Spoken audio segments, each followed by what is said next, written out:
어릴 땐 치고받고 싸워도 세월이 흐를수록 곁에 남는 사람은 결국 형제밖에 없다는 생각이 들 때가 참 많습니다.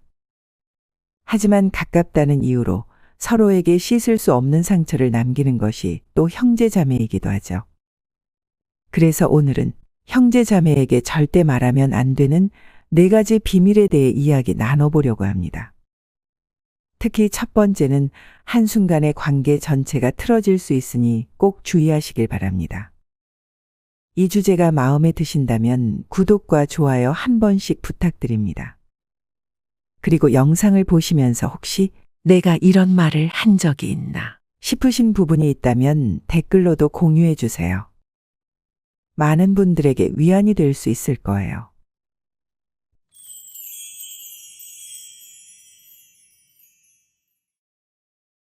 첫 번째, 형제자매의 자녀나 배우자에 대한 오지랖입니다.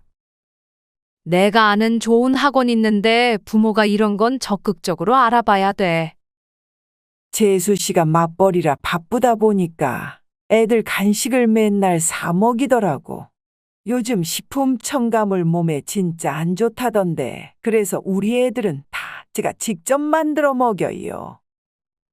여러분, 가족끼리 이런 이야기 정도는 할 수 있다고 생각하나요? 아니면 이런 지나친 간섭은 불쾌하다고 느끼시나요? 아무리 가까운 형제자매라도 꼭 아셔야 할 사실이 있습니다. 무심코 건네는 말이라도 듣는 사람 입장에서는 가슴에 비수가 꽂힐 수 있습니다. 남이 하면 그냥 기분 나쁘니까 얼굴 안 보고 살면 그만인데 형제자매는 평생 안 보고 살 수 없으니 참 난감합니다. 특히 자녀 교육이나 배우자 문제는 누구도 완벽할 수 없는 부분인데도 잘못됐어. 이렇게 해야 해.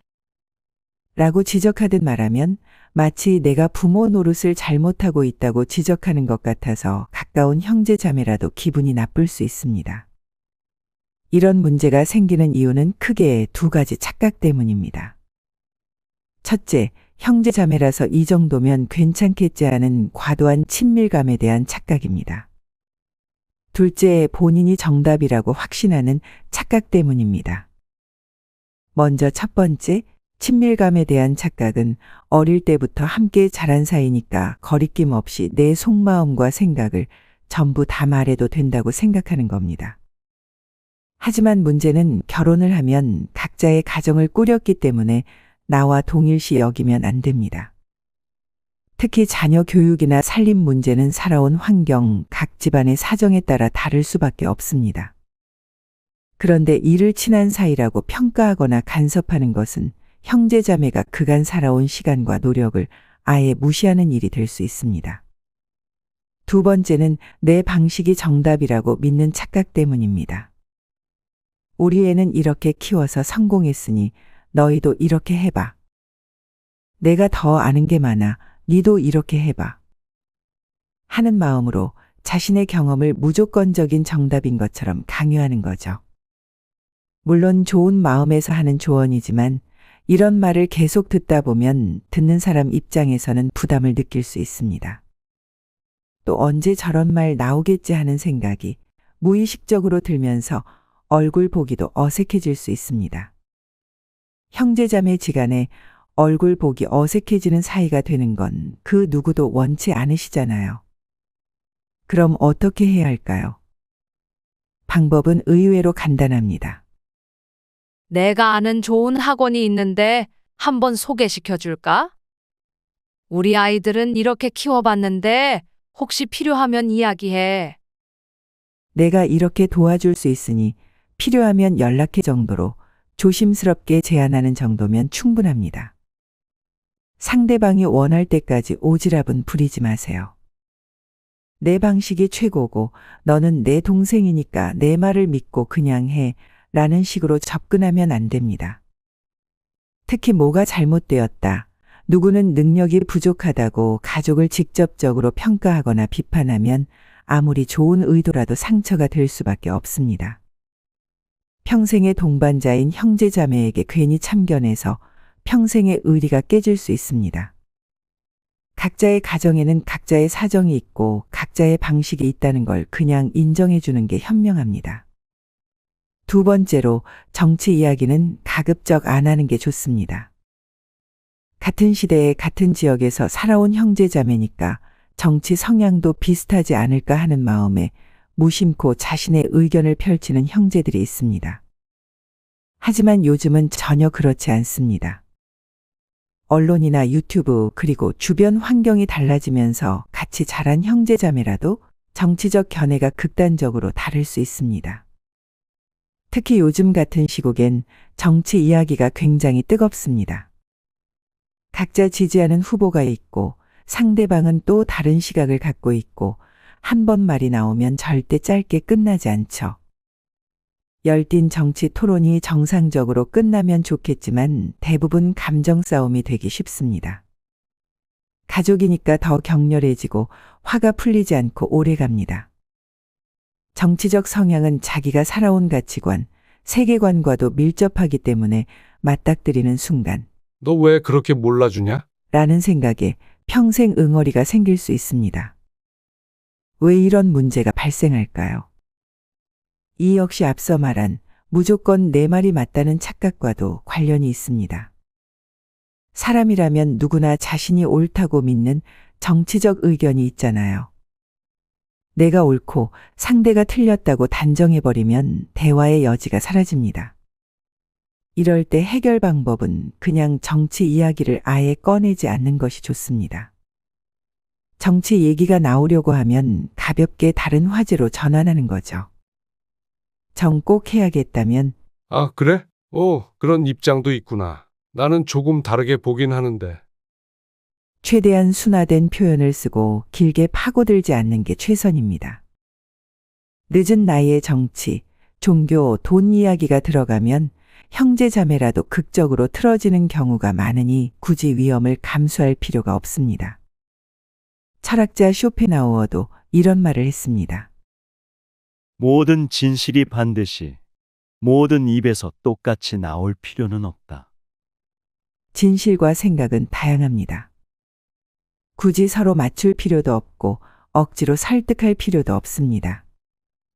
가족이라면 차라리 상대가 믿는 지점을 존중하고 그래서 내가 그런 생각을 하게 되었구나 하고 넘기는 편이 서로 간의 우애를 오래 지키는 길입니다. 세 번째, 부모님 재산이나 상속 문제는 언급하지 마세요. 우리는 돈에 연연하지 않아. 형제가 사이좋게 나누면 되지. 라고 말하지만 현실은 많이 다릅니다. 부모님이 편찮으시거나 돌아가시고 난 후에 재산 상속을 어떻게 정리할지, 유언장은 어떻게 써야 할지, 누구에게 어느 정도 가야 하는지 등등 온갖 문제들이 튀어나옵니다. 왜냐하면 상속 문제는 부모님이 나를 얼마나 신뢰하고 인정해 주셨나라는 정서적 문제와도 무의식 중에 연결이 되기 때문입니다. 살면서 누구는 부양을 많이 했고 누구는 상대적으로 멀리 살면서 신경을 적게 썼고 그런 이해관계가 알게 모르게 생긴다는 말입니다. 또 사는 형편이 다 다르기 때문에 경제력에서 차이가 나면 서로 시기심이 생길 수밖에 없고 의견을 일치시키기 참 어렵습니다. 왜냐하면 친형제 자매간이야 그렇다 쳐도 각자 딸린 배우자나 자식은 생각이 많이 다를 수 있습니다. 그래서 부모님이 우리 집에 더 주셔야 되라는 식으로 요구하는 순간 갈등이 생기기 쉽습니다. 그렇기 때문에 실질적으로 상속 문제가 눈앞에 닥치기 전이라면 웬만하면 이런 대화를 미루는 것이 좋습니다.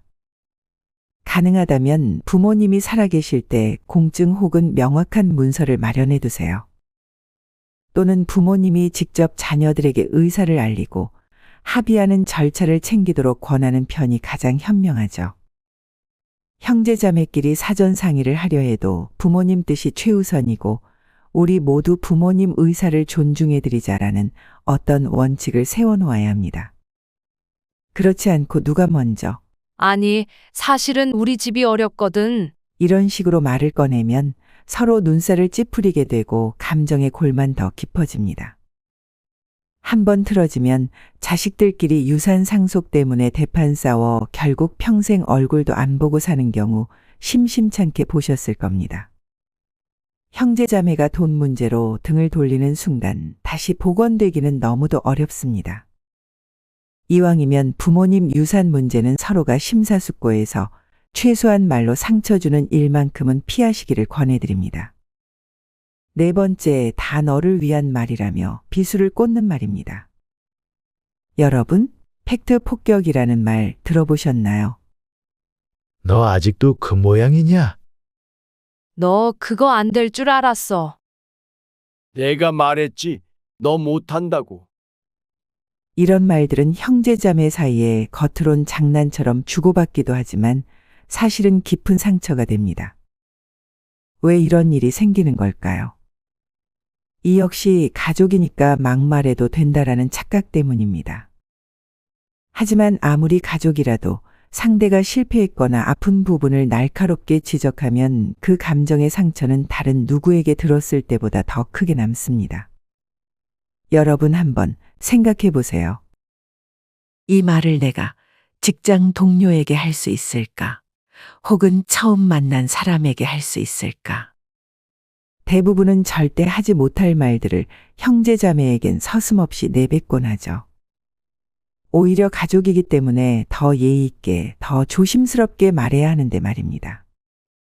상처 입은 낯선 사람은 인연을 끊으면 그만이지만 상처 입은 형제자매는 평생 그 아픔을 안고 살아가야 합니다. 아무리 내 생각이 맞고 옳은 말이라도 있는 그대로 생각 없이 말하는 건 진짜 조심하셔야 합니다. 사랑하는 형제자매의 마음에 돌이킬 수 없는 상처를 남기게 될 수 있습니다. 혹시 여러분도 오빠나 언니 동생에게 진심 어린 조언을 한다는 명목으로 날카로운 비판을 한 적 있지 않으세요? 앞으로는 이렇게 생각해 보면 어떨까요? 나는 정말 도움이 되고 싶어.